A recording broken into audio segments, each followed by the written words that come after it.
tundub, et demokraatide strateegia valimiste võitmiseks on leida kõige rumalamad ja halvemad kandidaadid läbi aegade. Sõna otseses mõttes vägivaldsed, hullumeelsed, pöörased ning tehab see kampaaniaid, et nad võidaksid. Jah, see ongi uus strateegia ja täna räägime sellest mehest, Carol Bassinist, kes on tõeline demokraatide kandidaat.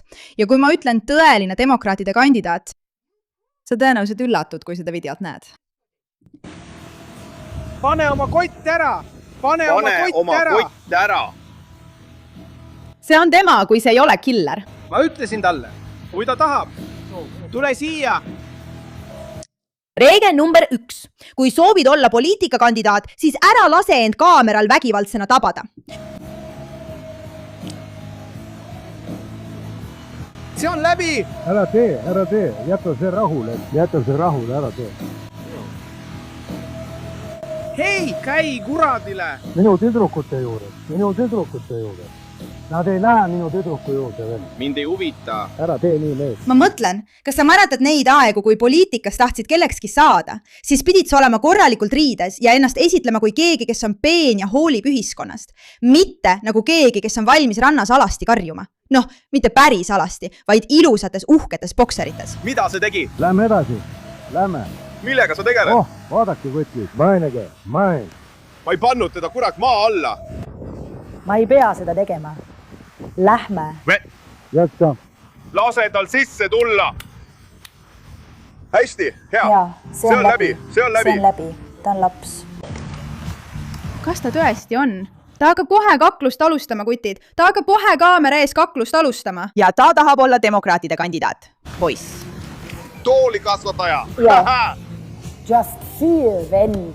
Tata I just knockouti. Ma mõtlen, ma ei tea, kas on olemas suuremat nõrkuse märki kui see, et sa oled piisavalt rumal, et ei suuda oma emotsioone kontrollida ja lähed vastamisi mehega, kes on sinust 10 korda suurem, lööd teda tooliga ja siis see mees lihtsalt peksab sind läbi ning sa oled põrandal. Ma mõtlen, see ongi demokraatliku partei nägu praegu. Ärka üles. Ja. Mida sa kurat hääletad, püha poiss? Jah, klassiroideo. Ma ei tea, mida ma peaksin tegema, aga ma teen selle ära.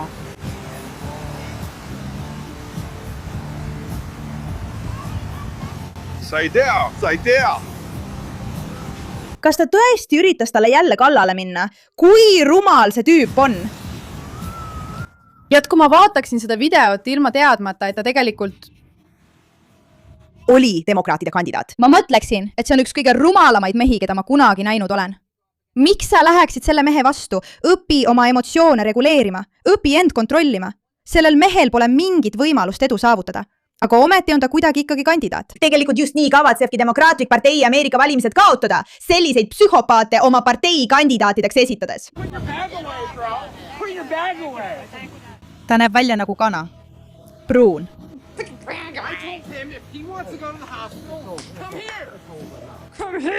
Tule siia! This is him. Don, go ahead. I didn't fucking put him in the ground. Ma mõtlen, vaata tooli juhtumit. See näeb välja nagu ta võtab tooli, et rünnata seda meest, kes on 2 korda suurem või? Poiss, vaadake, kes see tüüp on. Kui te kõik mõtlete, siis see on kongressi kandidaat. Tema nimi on Kirill Basson. Ta sattus konflikti 61-aastase mehega, palus tal muusikat vaiksemaks panna. Väidetavalt ähvardas Basson tulistada mehe naist ja mitmeid pealtnägijaid. Kohalik mees, keda taustal lähenemas nähti, astus Bassonile vastu, lõi ta pikali ja ütles rahulikult, et ta lõpetaks inimeste ähvardamise. Politsei sõnul tõmbas Basson hiljem välja noa ja jätkas inimeste ähvardamist. Kui politseinikud saabusid, viskas ta väidetavalt noa ookeani. Lugu läheb veel hullemaks. Sama pealtnägija ujus välja, tõi noa tagasi ja andis selle politseile üle. Bassonile esitati 2 süüdistust. Esimese astme terroriähvarduses. Kaution määrati $1 miljoni suuruseks. Politsei sõnul on ta alates maist arreteeritud ka teiste rünnakute ja varakahju juhtumite eest ning mitmed inimesed on tema vastu saanud ajutise lähenemiskeelu. Tundub, täna oli järjekordne edukas päev kohtudes valijatega valimiskampaania käigus.